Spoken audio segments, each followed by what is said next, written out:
For many years, North Korea has been considered a closed country, and there is little knowledge in the world about its people and the way they live. What they eat, what they drink, what they wear, and what they have in their minds. I am Alexei Rashevsky, and I'm going to tell you in this special report.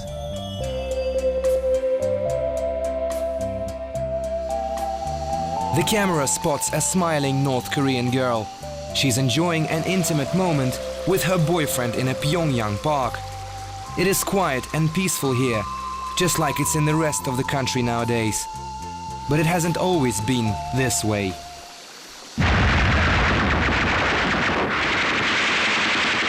The Korean War in the 1950s left the country in ruins, especially in the north, where many historic sites were devastated by bombs. Pyongyang also suffered greatly. The United States dropped 428,000 bombs on its 400,000 population.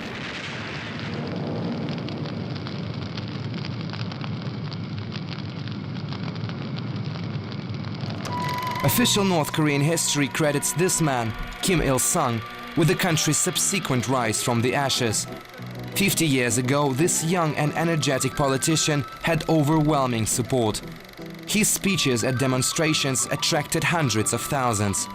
Whether it really was Kim Il-sung who brought the country back to life is still debatable, but the North Koreans claim he created an economic system which revived the country within just one decade. In order to encourage the people to work harder, the government had to find a hero. So it looked to a legend for the answer.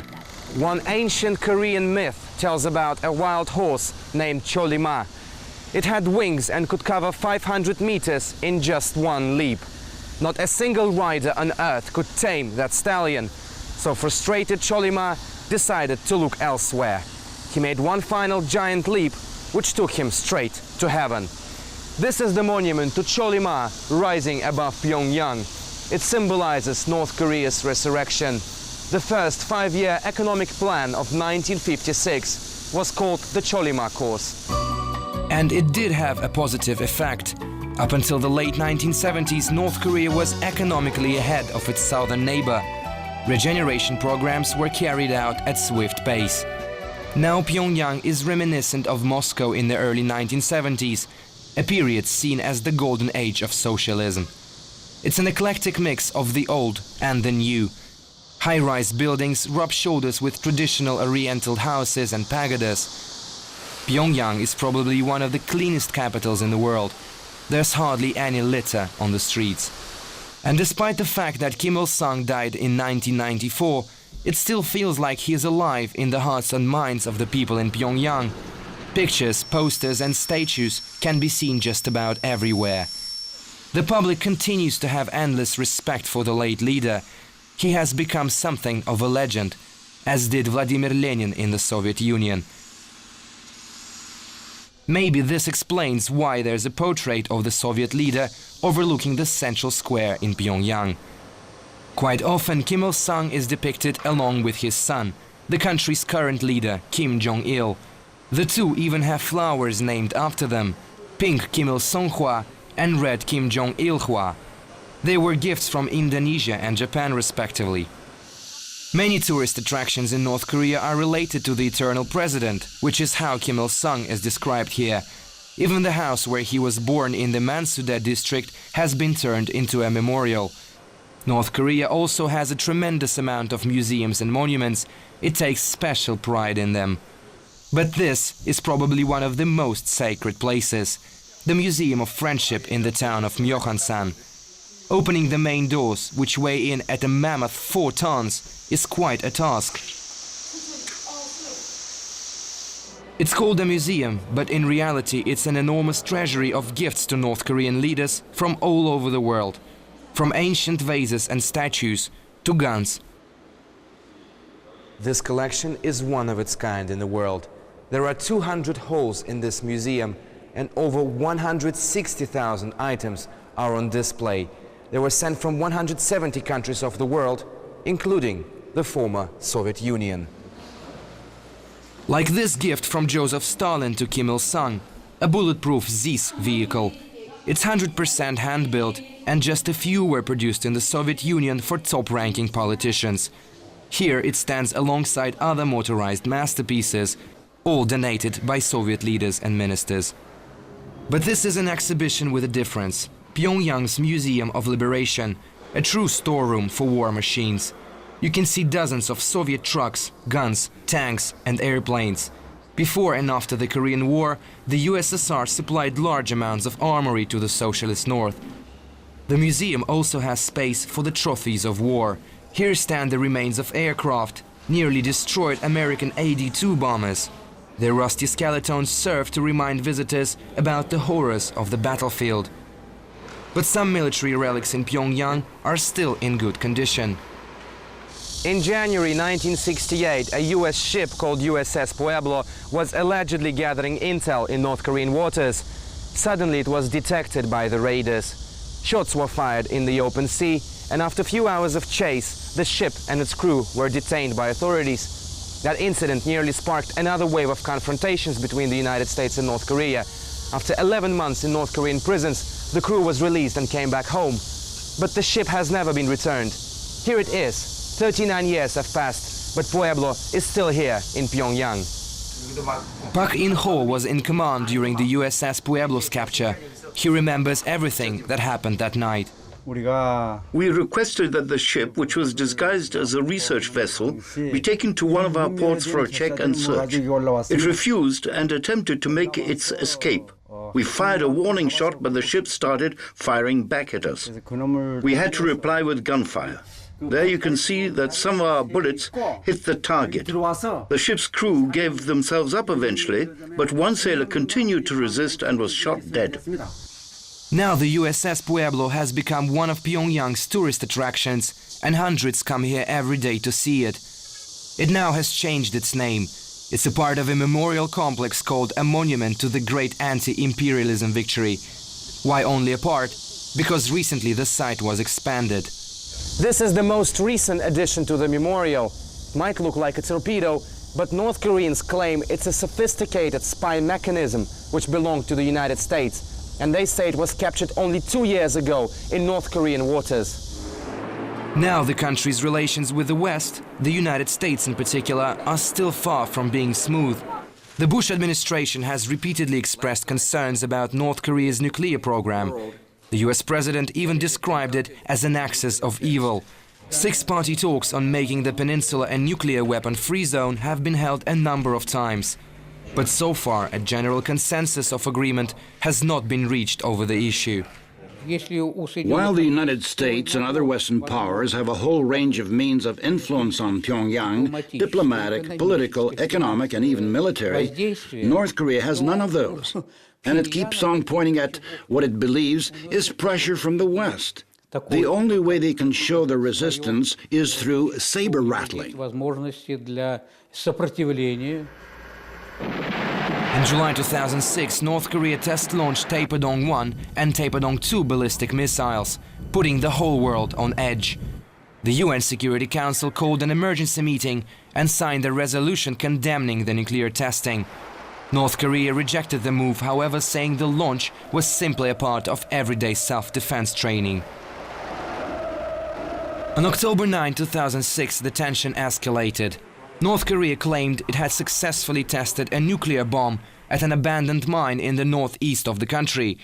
Experts say the device was equivalent to 500 metric tons of explosives. That's at least 30 times less powerful as the bombs dropped on Hiroshima and Nagasaki. Meteorologists also say no major radiation leak has been detected. However, the international community, including Russia, condemned North Korea's actions. The UN Security Council passed a resolution to impose sanctions on Pyongyang, demanding it curbs its nuclear activities. The measures which have been taken include military trade blockades to visa bans, and all have serious implications. Now it seems unlikely that relations between North Korea and the West could return to normal. With the new sanctions imposed against Pyongyang, North Korea has refused to take part in the six-party talks. Many believe this is the only reasonable way out of the situation. But I believe that after the reported nuclear test, it could take years for the different sides involved to return to negotiations. Another ongoing foreign policy issue is North Korea's relations with its southern neighbor. The armistice reached by the two in 1953 is still in place, but a permanent peace treaty has yet to be signed. The countries are seen as still being at war. This is where negotiations are held and gunshots are also sometimes heard. The Pyongyang border post. It is better known as the 38th parallel. The demilitarized zone, or the DMZ, is demarked by a stark concrete wall, similar to the one being built in Israel. Here, guards keep watch 24 hours a day, 7 days a week, on both sides. This scheme shows how the wall splits the peninsula from here to there. It's 240 kilometers long and even cuts through rivers and lakes. It means even fish and animals can't cross the border, not to mention the people. But just a few kilometers away is the city of Kaesong. Many centuries ago it was the capital of the ancient Koryo Empire. Now, ironically, many call it a glimmer of hope for the two sides to reach a peaceful means of reunification.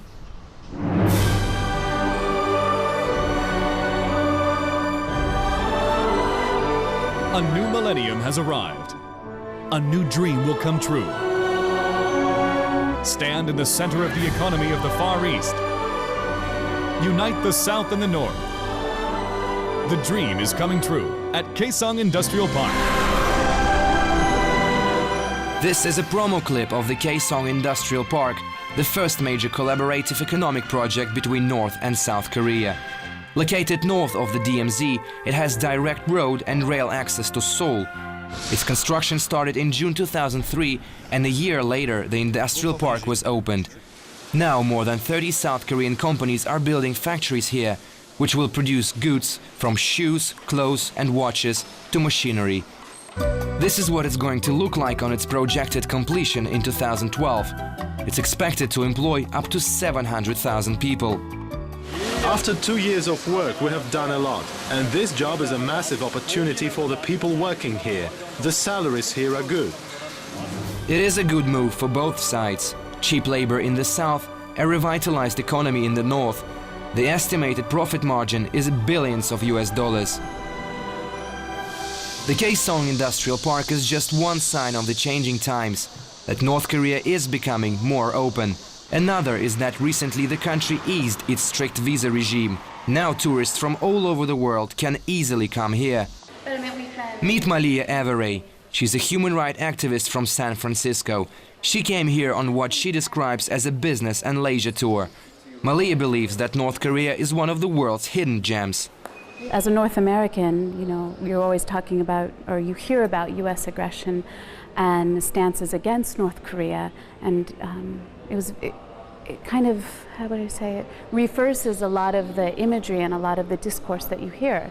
You hear a lot of things about, oh, the evil North Koreans, and then all of a sudden you see these beautiful people in a beautiful landscape, very peaceful. Welcome to my home. Vika Tkacheva is 18 years old. She's Russian and comes from the Voronezh region. Vika probably doesn't quite realize it yet, but she has become something of a celebrity in Pyongyang. She is the only foreign student studying in the capital who has what are considered to be European roots. Her grandfather worked here half a century ago and inspired her to come to North Korea. Now Vika is working hard, learning Korean from scratch, so she can enter Pyongyang's pedagogical university next year. Watching Disney cartoons in Korean is just one way of learning the language. When I came here, I knew nothing about this country. At first it was very hard. The complicated language, a different reality. I had to communicate using gestures. But now I'm being treated well here. Fellow students help me a lot. And to me, this place is much better than I thought it would be. Students at the country's numerous universities and institutes study day and night. Like these laborers from rural parts of the country poring over textbooks in Pyongyang's central library.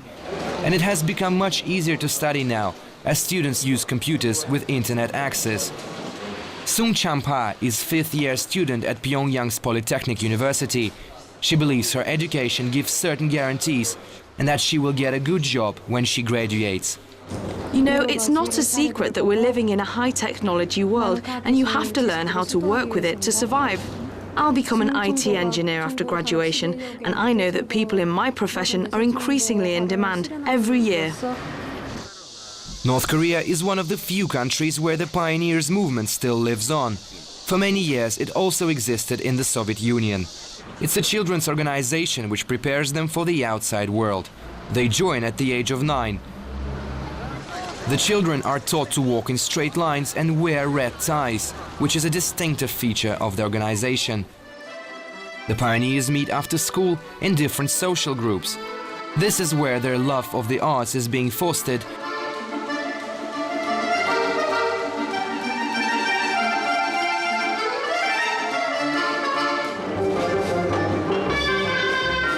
And every month they perform concerts like this one.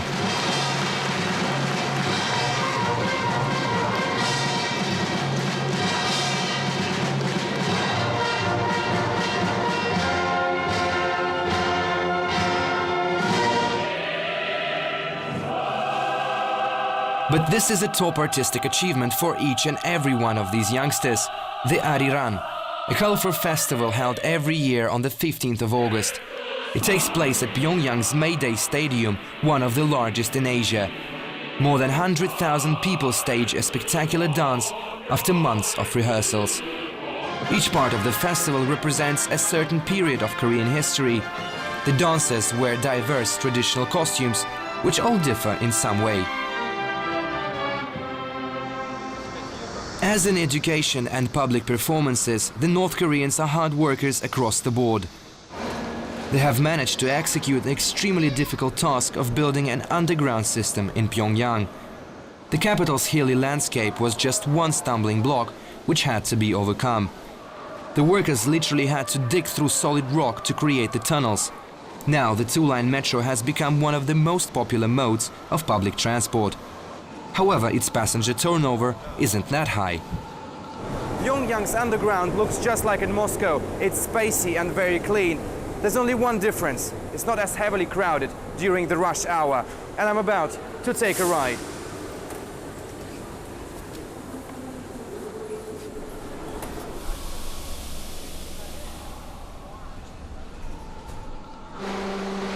The experience was pleasant. The trains are well air-conditioned, and it was also easy to find a seat. But many Koreans prefer to travel above ground. Cars are seen as a luxury here, so thousands use pedal power to get around. Bicycles have become very popular in North Korea during the last decade. Besides, they are affordable. A good Chinese bike costs between 10 and 30 euros. And those people who steer four-wheeled iron horses are lucky enough not to get stuck in traffic jams. Pyongyang's roads are wide, but they are not filled with cars. Even though traffic in Pyongyang is not really congested, it still needs to be regulated. And that is the job of these beauties. They are probably the most attractive women in the whole of North Korea, and they're standing like this in the streets of Pyongyang throughout the day, in any weather conditions. Every half hour they swap shifts, and it looks like a pompous ceremony. Their moves are sharp, the outfits elegant. As for everyday life, North Koreans are quite conservative when it comes to clothes. The men are dressed like this man, smart trousers, usually black, topped with a white t-shirt or short-sleeved shirt. Or they wear a tidy suit like this one, which is common in this part of the world. The North Koreans say they're good all year round, cool in the summer and warm in the winter. Women's clothing is also quite plain, except for holidays and high days, when they put on colorful traditional outfits, which have some similarities with those worn in Japan. But there is one attribute which definitely belongs to North Korea. This is not a souvenir, and you cannot buy it in a shop. In fact, it's practically impossible for a foreigner to get one. It's a limited edition badge of Kim Il-sung. It is given to every North Korean over 18 years old, and the whole nation wears this badge here on the left side of the chest, closer to the heart, symbolizing their eternal respect for the leader. A few years ago, people wanted to make similar badges from images of Kim Jong-il, but the leader rejected the idea. As for the food, it's traditional Asian cuisine, spicy noodles and different types of meat. In recent years, a large number of restaurants have opened in Pyongyang to suit all tastes. They cover an entire culinary palette of European, African and Oriental dishes. I'm now dining out at one of Pyongyang's best steakhouses. It has quite an impressive menu. I'm having a hard time selecting a dish. Well, I think I'll go for the grilled beef. It looks like an ordinary steak, but they told me to have a special way of preparing it. Barely 5 minutes had passed before a waitress arrived with a plate of sliced raw beef, lit a small burner in the center of the table and cooked it right in front of me. The result was surprisingly delicious. Okay, I'm taking this little piece of beef off the stove. They say it comes best with sauce, so let's try it.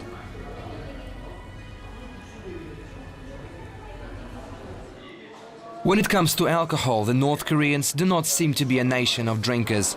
They do have their own brands of spirits, like this one, made from real snakes. But they're not really that popular. It's good old beer which they consume the most. The Taedonggang brewery is the country's leading beer maker. It produces 7 million liters a year, monopolizing 60% of the North Korean market.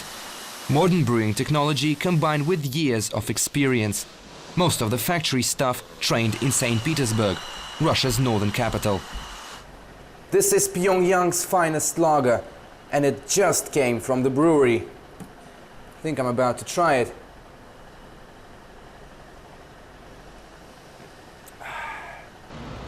But Pyongyang, just like the rest of North Korea, does not boast a thriving bar scene.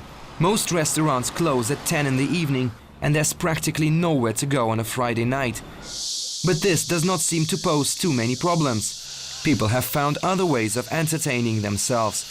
Pyongyang is called the city of parks, and it certainly lives up to its name. There are more than 20 in the capital. People visit them to play games. And what could be better than having a rest in the midst of such stunning scenery? Those who prefer more active ways of spending their leisure time do have somewhere to go. The Golden Lane Bowling Club. It meets all standards, it's huge and relatively cheap. This club has as many as 40 lanes, and it's always packed with people. And thanks to this place, bowling has become one of the most popular sports in Pyongyang.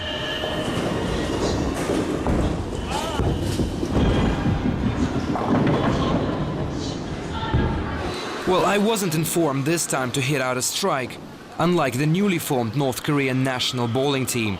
Their training program is quite impressive. We train every day. Our sessions last from 5 to 6 hours. You know, our team is very young, but my trainees do show good skills. I believe in a few years' time, the North Korean national bowling team will be able to compete for the world's top prizes. The limited social scene in North Korea does not seem to deter tourists either.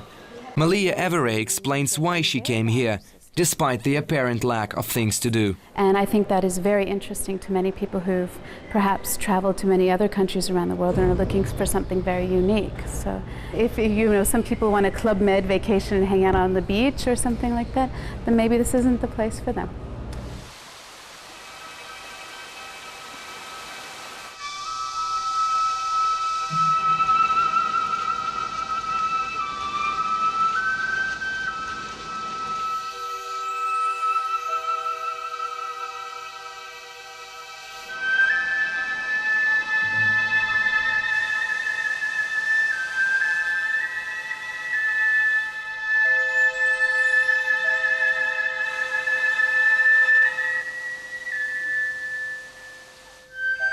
The monument to Juche, North Korea's official state ideology, stands alone in a huge square overlooking downtown Pyongyang.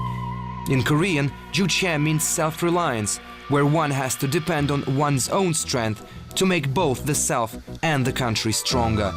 Some might say this is merely a memorial, but it could be considered to have a deeper, symbolic meaning. Maybe this torch actually represents North Koreans. isolated but self-sufficient at the same time. And for now, it really seems this is how they prefer to live.